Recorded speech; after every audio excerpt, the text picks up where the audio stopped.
Tema 31. ¿Se pierde la salvación? Otro controvertido tema de la doctrina bíblica, el cual tiene defensores en bandos opuestos, como si hubiese dos bandos en las Escrituras. Es curioso que el manual de Dios puede ser utilizado para sustentar posiciones doctrinales opuestas, aunque evidentemente la palabra de Dios no tiene enseñanzas doctrinales que se opongan entre sí, aunque hay pasajes que parecieran que sí las hay, y sobre los cuales algunos grupos se apoyan para defender sus propias posturas. Este es uno de esos temas.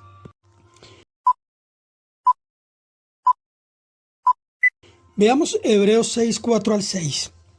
Porque es imposible que los que una vez fueron iluminados y gustaron del don celestial y fueron hechos partícipes del Espíritu Santo y asimismo gustaron de la buena palabra de Dios y de los poderes del siglo venidero y recayeron, sean otra vez renovados para arrepentimiento, crucificando de nuevo al Hijo de Dios y exponiéndole a vituperio.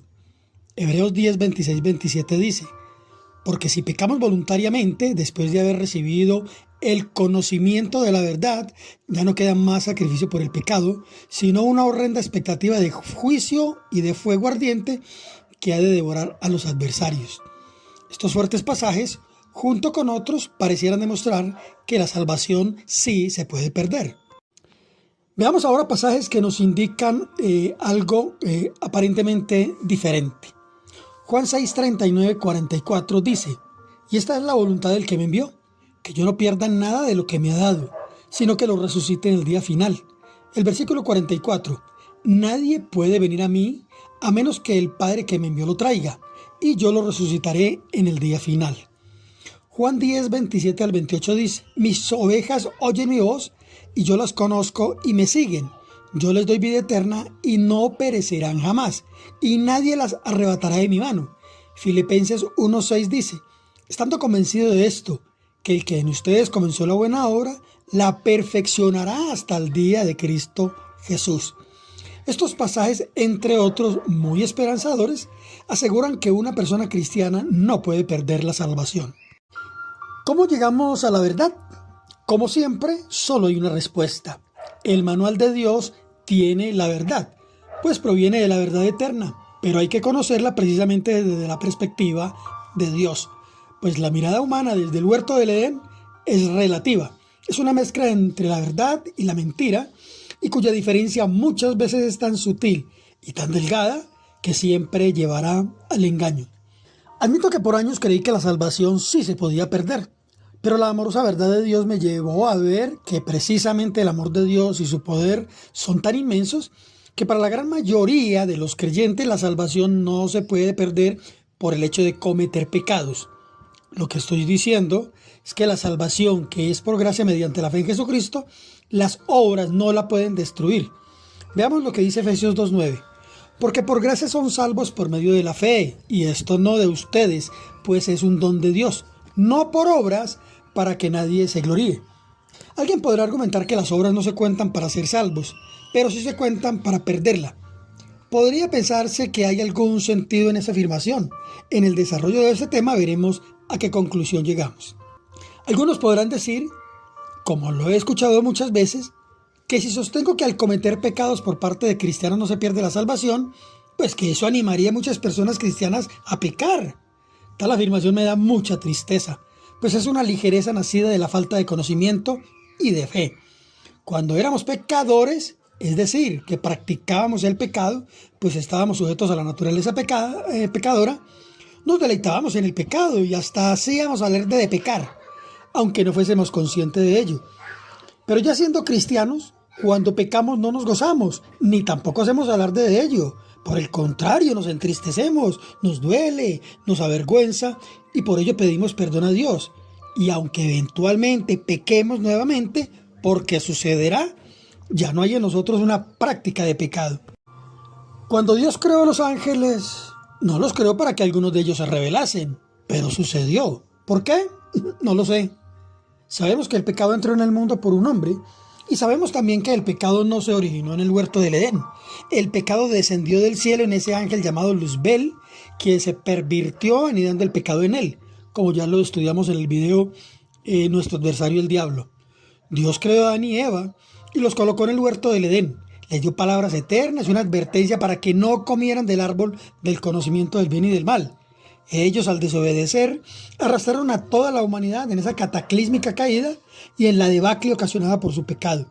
Adán y Eva y el resto de la humanidad quedaron expuestos y vulnerables a la presencia del diablo y a su maquinación. ¿Por qué pasó? Tampoco lo sé, pero sucedió. Cuando el Señor Jesucristo escogió a sus 12, entre ellos estaba el que lo entregaría, y de él dijo en Juan 17:12, cuando yo estaba con ellos, yo los guardaba en tu nombre, que me has dado, y los cuidé, y ninguno de ellos se perdió, excepto el hijo de perdición, para que se cumpliese la escritura. De nuevo, ¿por qué pasó? Y de nuevo respondo, no lo sé, pero sucedió. Y digo no lo sé, afirmación también válida sobre otros temas, porque una parte de todo ello que es verdad, no lo sé.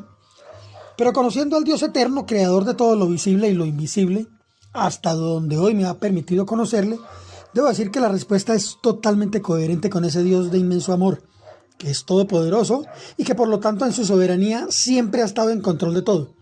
Ese Dios maravilloso que es nuestro Dios, que creó todas las cosas de manera hermosa y perfecta, que creó el universo para que el ser humano lo habitase en perfecta armonía con su creador. Tiene las respuestas perfectas a todos nuestros interrogantes. Quizás no recibamos todas esas respuestas en esta carne, pero un día le veremos tal y como Él es, y entonces entenderemos todas las cosas. Por el momento, sigamos escudriñando la palabra de Dios y que el Espíritu Santo nos continúe guiando conforme a sus propósitos eternos. Dios es el autor de la salvación, y nada ni nadie podrá oponerse a quienes Él ha dado esa salvación. Paradójicamente, solo la persona misma que ha recibido ese regalo puede hacerlo. Es claro entender que Dios nunca ha perdido ni en lo más mínimo el control de cada situación, pues en su omnisciencia ya conoce todas las cosas antes de que sucedan. El manual de Dios lo muestra de manera rotunda. El Señor, desde miles de años atrás, habla del futuro en pasado, como algo que ya pasó, y por eso el conocimiento de ese futuro, contado desde el pasado, es para nosotros de vital importancia. Es una esperanza más real que el sol que sale cada mañana, aunque las nubes no siempre nos lo permitan ver. Hebreos 12:2 dice que Jesucristo es el autor y consumador de la fe. Él es quien realiza su obra perfecta de salvación en cada uno de quienes le obedecen. Y esa salvación es eterna, es decir, no perece, no finiquita. Y desde el comienzo conocemos nuestro glorioso eterno final entre comillas. Romanos 8:29-30 dice, sabemos que a los que antes conoció también los predestinó para que fuesen hechos conformes a la imagen de su Hijo, a fin de que Él sea el primogénito entre muchos hermanos.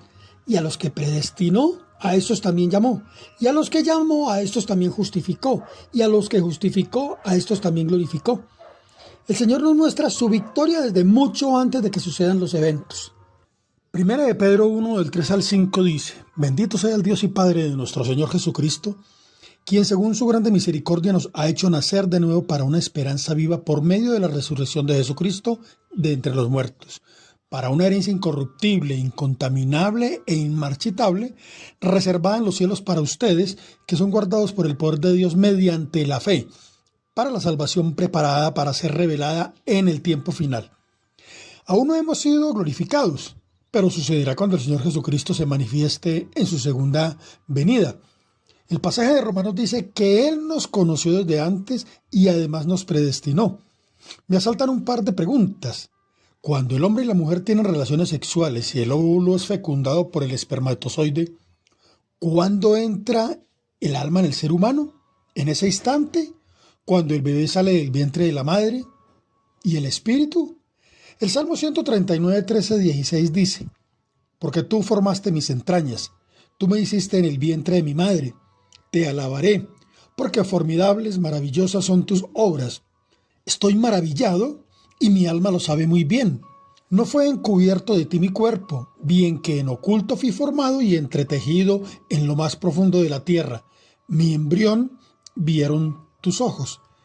Efesios 1, 13 al 14 dice, en él también ustedes, habiendo oído la palabra de verdad, el evangelio de su salvación, y habiendo creído en él, fueron sellados con el Espíritu Santo que había sido prometido, quien es la garantía de nuestra herencia para la redención de lo adquirido, para la alabanza de su gloria. El Espíritu Santo en cada nacido de nuevo es la garantía de la salvación dada por Dios por los méritos ganados por Jesucristo en la cruz para todos aquellos que creen en Él. El creyente sellado por el Espíritu Santo es ahora propiedad de Dios. Romanos 8, 1 al 2 dice: Ahora pues, ninguna condenación hay para los que están en Cristo Jesús, porque la ley del Espíritu de vida en Cristo Jesús me ha librado de la ley del pecado y de la muerte.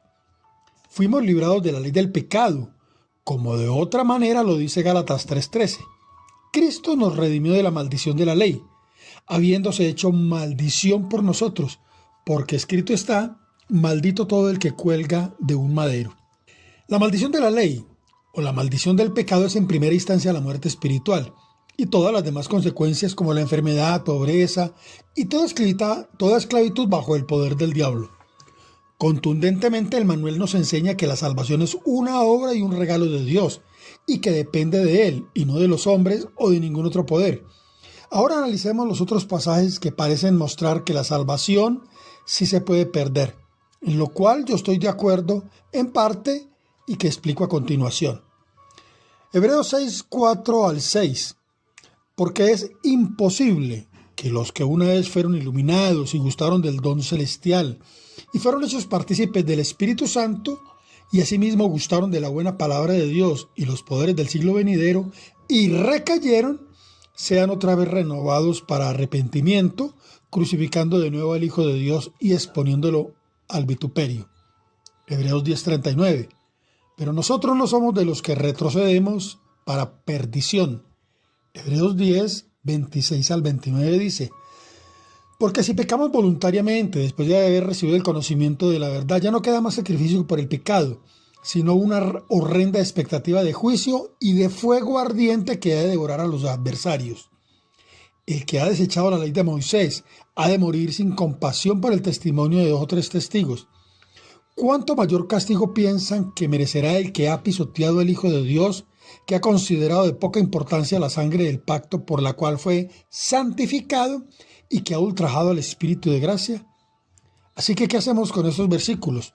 ¿Los espiritualizamos tratando de acomodarlos a alguna doctrina extrabíblica? ¿Literalizamos aquellos otros, pero estos mejor los alegorizamos? Creo que mejor los analizamos y encontramos la verdad que el Espíritu Santo nos quiere enseñar. En los pasajes encontramos palabras como conocimiento o iluminados. Hay quienes han recibido conocimiento o han sido iluminados por la verdad del Evangelio de Jesucristo y se volvieron solo simpatizantes, pero nunca se convirtieron en discípulos del Señor.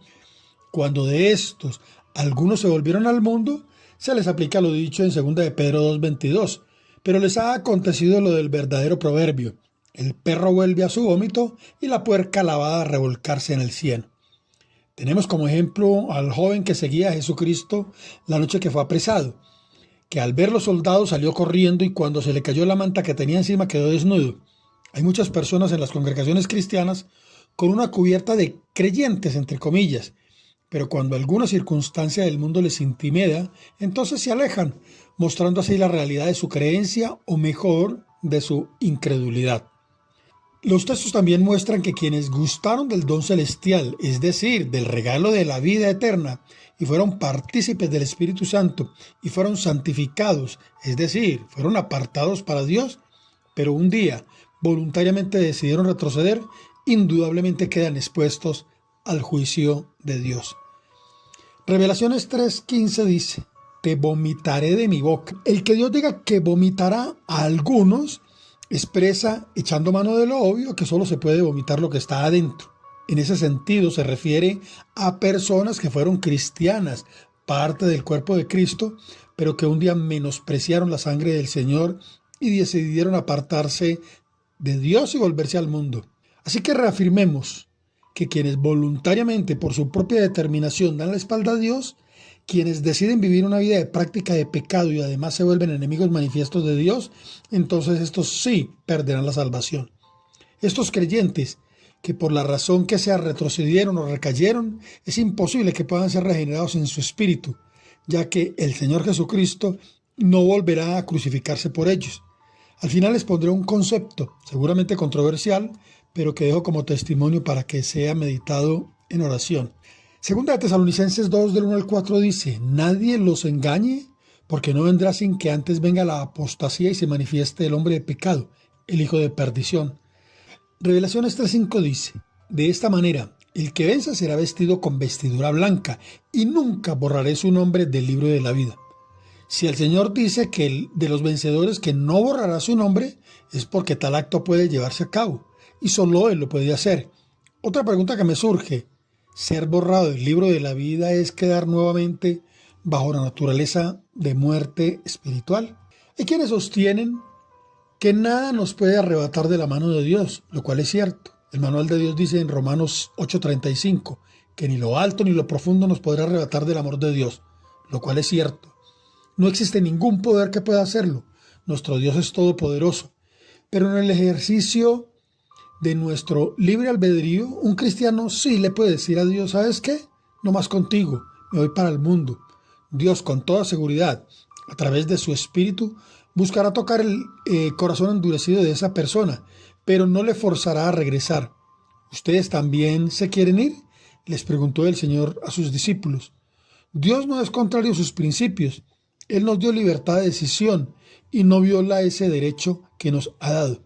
Así lo muestra la demencial decisión tomada por Adán y Eva, que Dios de antemano conocía y en su justicia lo permitió, aunque nos cuesta entenderlo. Ese es nuestro gran Dios. Recordemos que si las ramas originales fueron cortadas, referencia a los verdaderos judíos hace 2000 años, ¿cuánto más nosotros que hemos sido ramas injertadas podemos correr el riesgo de ser cortados si no permanecemos, si no vencemos? Y lo enseña Romanos 11 del 17 al 24. Veamos otra aseveración bíblica en Hebreos 12 al 14. Sin santidad nadie verá al Señor. No requiere comentarios, pero lo haré. Solo puede buscar y caminar en santidad una persona nacida de nuevo, una persona que ha sido hecha santa, es decir, apartada por y para Dios. Para una persona inconversa es totalmente imposible vivir en santidad.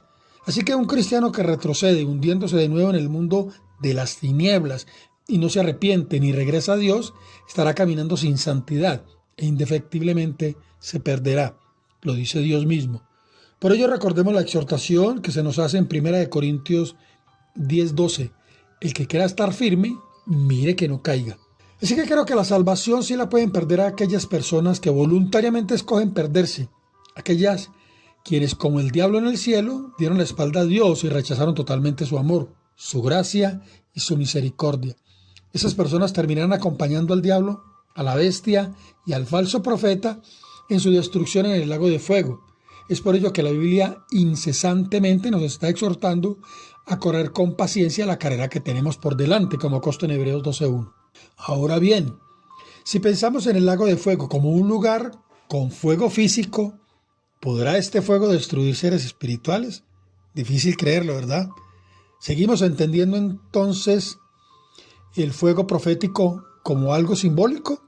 En ese caso, ¿cuál sería la destrucción de quienes llegarían a ese lugar? En el tema número 17, sobre el verdadero infierno que nos muestra el manual de Dios, hablo sobre el fuego de Dios y la destrucción que produce ese fuego. Ahora bien, no podemos pensar, en lo que creo hay una gran confusión, que cuando un cristiano cae en pecado y muere, entonces que sí pierde su salvación. Pues no solo no alcanzó a confesar su pecado, sino que tampoco se apartó del mismo.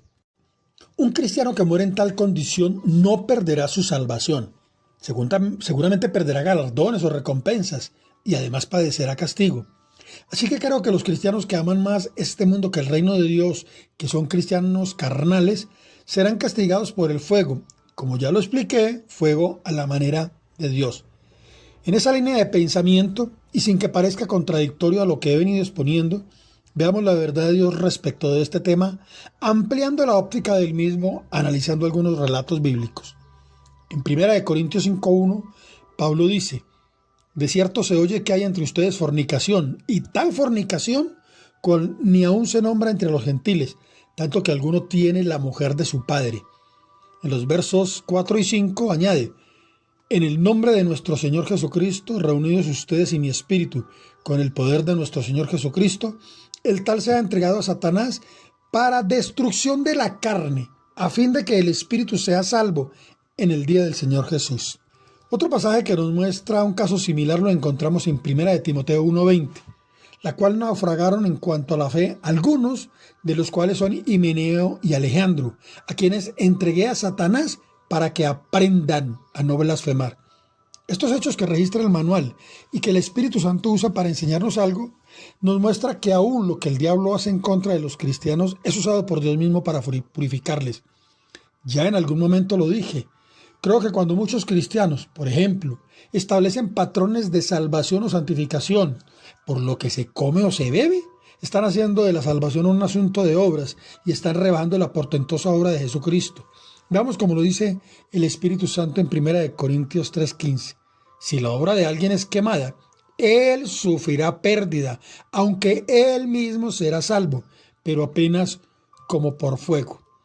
Este pasaje muestra claramente que la persona que ha pasado por el fuego no es destruida en su ser. Ese fuego destruye la carnalidad en la persona. El propósito del fuego, símbolo de la prueba en las personas cristianas, como ya lo expliqué en otro capítulo, es el volver resplandecientes sus ropas blancas, es decir, de santificarlas completamente, pues el Señor viene por una iglesia pura y sin mancha. Revelaciones 19:8 lo explica, y a ella se le ha concedido que se vista de lino fino, limpio y resplandeciente, porque el lino fino es las acciones justas de los santos. Esta purificación está profetizada en Daniel 11:33 y 35. Y los sabios del pueblo instruirán a muchos, y por algunos días caerán espada, y a fuego, y en cautividad, y despojo. También algunos de los sabios caerán para ser depurados, y limpiados, y emblanquecidos. Reitero que la destrucción a la que se refiere el manual de Dios en distintos pasajes tiene que ver con la destrucción de la carnalidad en los creyentes. Estas perderán galardones o recompensas que el Señor tiene preparados para los vencedores. Y quienes no vencen, como se prefigura en la parábola de las 10 vírgenes, ellos serán parte de quienes pasen por el fuego para ser purificados y parte de quienes perderán galardones. Es decir, ese fuego quema los harapos de ese viejo hombre caído Adán en el creyente. Finalmente veamos advertencias y palabras de aliento. Cuidado con retroceder. Hebreos 2 del 1 al 5 dice: por tanto, es necesario que con más diligencia atendamos a las cosas que hemos oído, no sea que nos deslicemos. Porque si la palabra dicha por medio de los ángeles fue firme, y toda transgresión y desobediencia recibió justa retribución, ¿cómo escaparemos nosotros si descuidamos una salvación tan grande? La cual, habiendo sido anunciada primeramente por el Señor, nos fue confirmada por los que oyeron, testificando Dios juntamente con ellos con señales y prodigios y diversos milagros y repartimientos del Espíritu Santo, según su voluntad. Y Hebreos 10:35 al 39 dice: no pierdan pues su confianza, que tiene grande galardón, porque les es necesaria la paciencia para que, habiendo hecho la voluntad de Dios, obtengan la promesa, porque aún un poquito y el que ha de venir vendrá y no tardará. Mas el justo vivirá por fe, y si retrocediere, no agradará a mi alma. Pero nosotros no somos de los que retroceden para perdición, sino de los que tienen fe para preservación del alma. En estos pasajes de Hebreos, el Señor nos hace un llamado de alerta a no ser tentados a desviarnos o apartarnos de la fe. Dios protege a aquellos que han confiado en Él, a los que buscan sinceramente obedecerle, aunque en el proceso algunas veces resbalen. El Espíritu Santo dice en Proverbios 24:16: porque 7 veces cae el justo y vuelve a levantarse, mas los impíos caerán en el mal. Para los que rechazan la fe que una vez profesaron y rehúsan escuchar y menos recibir la oportunidad de arrepentimiento que Dios les otorga, hay gran peligro de perderse. En Mateo 7:22-23 el Señor Jesucristo anticipa lo que será un día. Dice: Señor, Señor, ¿no profetizamos en tu nombre y echamos fuera demonios en tu nombre y en tu nombre hicimos muchos milagros? Y entonces el Señor les declarará: jamás los conocí, apártense de mí, hacedores de maldad. Muchas personas validan hoy en día a todos aquellos que hacen milagros en el nombre del Señor Jesucristo y creen, por ello, que realmente todos son parte de Dios. La palabra dice que nadie puede llamar Señor a Jesucristo sino por el Espíritu Santo, como dice 1 Corintios 12:3. Y nadie puede tener el Espíritu Santo si no ha nacido de nuevo. Y nadie puede nacer de nuevo si su espíritu no ha sido vivificado por el Espíritu Santo. Y nadie puede ser vivificado por el Espíritu Santo si la persona no ha recibido a Jesucristo como su único y suficiente Salvador y ha sido lavado con su sangre. Quizás algunos piensen a la ligera que hago solo un juego de palabras, pero el juego de palabras, que no es otra cosa que una sucesión de verdades, busco en este momento llamar la atención sobre algo a lo que reitero es para mí una verdad bíblica. La salvación no, y sí, se puede perder, como lo he venido exponiendo en este video. Hay quienes aseveran que todos los que retroceden es porque no nacieron de nuevo, argumento que considero sin sustento bíblico, pues como ya lo he explicado, solo pueden apostatar los que han nacido de nuevo. Solo pueden ser borrados del libro de la vida los que un día nacieron de nuevo y sus nombres fueron escritos por Dios en él. Sería como decir que Adán y Eva cayeron porque no eran hijos de Dios. También dice el Señor en Mateo 7:21, no todo el que me dice Señor, Señor, entrará en el reino de los cielos. Como cristianos podemos padecer a causa de las presiones y distracciones de la vida o descuidar la relación saludable con Dios, lo que puede conllevar en algunos el perder el gozo de la salvación y la confianza en Cristo. El libro de Hebreos nos recuerda las consecuencias vividas por los israelitas que dudaron, que perdieron la esperanza en el Dios que los sacó de Egipto con brazo poderoso y que se rebelaron contra él y no le fueron fieles. Hoy también se nos advierte a nosotros en Hebreos 2:3, ¿cómo escaparemos nosotros si descuidamos una salvación tan grande? Y en Hebreos 3:12 al 19, miren hermanos, que no haya en ninguno de ustedes corazón malo de incredulidad para apartarse del Dios vivo. Es por ello que se hace vital madurar espiritualmente. No seguir por años alimentándose de leche, sino alimentarse del alimento sólido de la palabra de Dios y dejar de ser como niños para crecer en las verdades que nos llevan a conocer mucho más al autor y consumador de la fe, a Jesucristo, nuestro Señor y Salvador. Verdades que solo puede vivificar en nuestro espíritu el Espíritu Santo. Verdades que nos llevan a tener una dimensión mucho más grande de la verdad del manual de Dios respecto de lo que es el reino de los cielos, que es nuestra verdadera ciudadanía. Estamos a punto de entrar en esa realidad que hoy vislumbramos entre las nubes agobiantes de este mundo actual caótico y perverso, pero que le queda muy poco tiempo. Lo que gracias a Dios hemos venido aprendiendo durante algo más de 30 años, coloca en nosotros una gran responsabilidad y es la de compartir las verdades del Evangelio de Salvación en Jesucristo. Judas 1:18 al 25 dice, en el último tiempo habrá burladores que andarán según sus malvados deseos.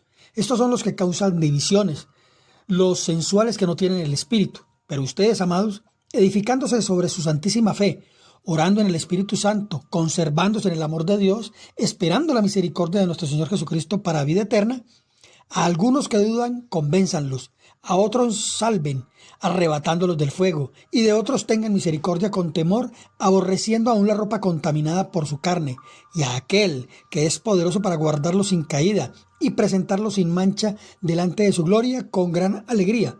Al único y sabio Dios nuestro Salvador, sea gloria y majestad, imperio y potencia, ahora y por todos los siglos. Amén. Testimonio final. Concluyo con el concepto del Dr. Jones, un teólogo estadounidense. Él expone la posible restauración del diablo y sus demonios. Aunque tal posición choca fuertemente en mi interior, no puedo desconocer la argumentación expuesta y ni tampoco dejar de pensar que si así fuese, el amor y la soberanía de Dios sobrepasa realmente todo pensamiento humano. Cuando Pedro le pregunta al Señor Jesucristo ¿cuántas veces debería perdonar a su hermano que venga a él? La respuesta del Señor es 70 veces 7, es decir, 40, 90 veces. Esa cifra coincide en años con el tiempo determinado por Dios y la profecía de las 70 semanas de Daniel.